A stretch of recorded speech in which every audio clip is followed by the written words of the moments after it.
Money Vikings Collectibles here. Hope you're all having a good one, everybody. And hope you're enjoying a Comic-Con weekend if you did get a chance to go, or you're just watching some of the news that comes out of that, and some of the photographs and pictures, and hearing about some of the information coming out of that fun event. So I hope everyone's enjoying it. I'm going to go do a quick video today that is along back to the Comic-Con theme, and I'm going to highlight several. So we're back to the Spider-Verse, so we're going to highlight several key Spider-Man books that, again, are some of these are a little bit under the radar. They are not the I'll show you the the typical ones. I've talked about these in other videos, but you know, these are a couple of highly collectible books. You have Spider-Man 61 here, the first Gwen cover there, and just a really epic cover. I love this very much. I think it's a beautiful book, highly collectible. And of course, you have the first Venom full cover here with Amazing Spider-Man 316. So those are some of the well-known. But I wanted to highlight a couple today that are, not quite as well-known.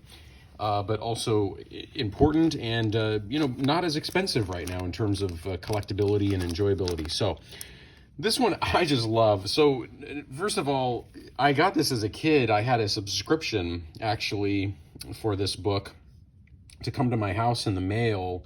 And this is Spider-Man number 16. Now, this is the last Todd McFarlane Spider-Man. And again, this is kind of an under-the-radar book. It's got Spider-Man connected with X-Force here. And the other thing that I always loved about this is it has this special sideways issue. And I just think that is so interesting. And I actually don't know of any other books that are like this. But I've just found this to be a really fascinating book. But it is key from an art standpoint. This is actually this is a brilliant copy I have here. It is like perfect condition, and if I had it graded, I bet it would be worth quite a bit. But you have this kind of like sideways, and again, you got this just epic, McFarlane artwork that's just full of energy and style and tightness and grace. And I don't know how else to describe his art. The detail, the design, it's really perfect. Actually, the guy is an amazing artist. Anyway, so I just think this is really a very unique concept, that you have this sideways comic, and I don't know of many like this. So I'm gonna keep this one. I think that cover is amazing. Love it. So I'm going to hold on to that, but it's just a very unique book. So Spider-Man 16, check it out. It's really not that expensive to get a copy of this. So that's one I wanted to talk about. Along the same vein, same series, Spider-Man number 9. So this is a McFarlane book, and this is guest starring Wolverine. And I just think this is, again, a cool combo. Anything that you have sort of this combo of really neat characters. I think a graded copy of this is maybe about $40. So, and raw copies, geez, I mean, they're giving them away. It's like raw copies could be $5 or $10. Maybe there's a high supply. I don't know. But I think it's a really neat book. And again, my first rule of collectability is enjoy the book. So along the same vein, you have Spider-Man number 12, and you have Wolverine back in this costume.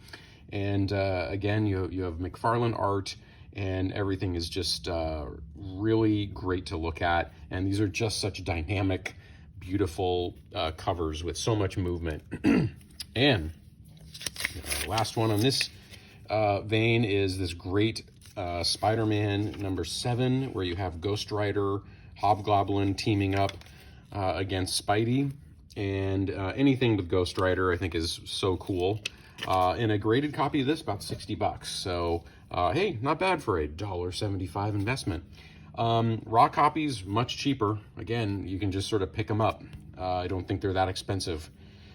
But yeah, this one, great condition. I fortunately kept these looking really good. At one point I said it was worth $3, but it's worth a lot more than that now. That's that. This is an interesting one. I just thought I'd throw in here. There's a history of presidents in comic books. I think FDR was the first president that was ever in a comic book, and that was a Justice Society book. versus Hitler. That's a classic if you look up presidents in comics. I think the Clintons were in a funeral for a friend when Superman died, so that was kind of interesting, or something like that. But this one was fun. You had Amazing Spider-Man with your Barack Obama there. This is, you want to get the first printing if you're interested in this kind of stuff. Third printing, I don't know. I think it's better to get first printing. So, again, interesting book, not that expensive. Okay, going back in time, we're going to go back to Amazing Spider-Man. These are Key Classics. Here's the Key Classic cover here, Spider-Man 301. Again, we're sticking with the McFarlane theme. A nice graded copy of this, I think can go 150, 160. So a really nice collectible. And it's just, you know, again, look at this epic look to it, epic artwork. Just really stunning and wonderful to look at. This one's not worth very much. You can pick up a very cheap copy of this, but you know, this is quite an old book, Spider-Man 311. I kept it because I loved the art. I think this concept of he's fighting against a man called Mysterio, this creature Mysterio, and this reflection concept I think is so cool right there. So I just think that's a neat book for the design aspect of it. Amazing Spider-Man 312. You're looking at a raw copy for maybe 15 bucks. This is the year 1989, and a graded copy can go up to about 100. So again, you have your classic characters here: Green Goblin, Hobgoblin, part of the Spider-Verse, and you know, I think it's going to hold its value. Who knows? Who knows how it'll go in the future? And the last one I wanted to mention was Amazing Spider-Man 317. And, you know, again, I probably picked this one a lot based on this cover. You have this, you know, situation where he's really tangled up with Venom. And a 9.6 CGC can go for maybe 120. This one is a super nice copy. This is in really good condition. I think I could get this graded at a maybe a 9.4, maybe a 9.3 would be my guess. I think it would be a really high grade. So I think this is probably worth about $100. But a great book. So I hope you enjoy that. Please hit the like, please subscribe, please share with your friends this channel as we continue to share awesome books. I'm trying to find the ones that are a little bit under the radar that we can pick up at a discount, and hopefully you just enjoy them and they can go up in value over time. Hey, appreciate it everybody, and have a great rest of your weekend.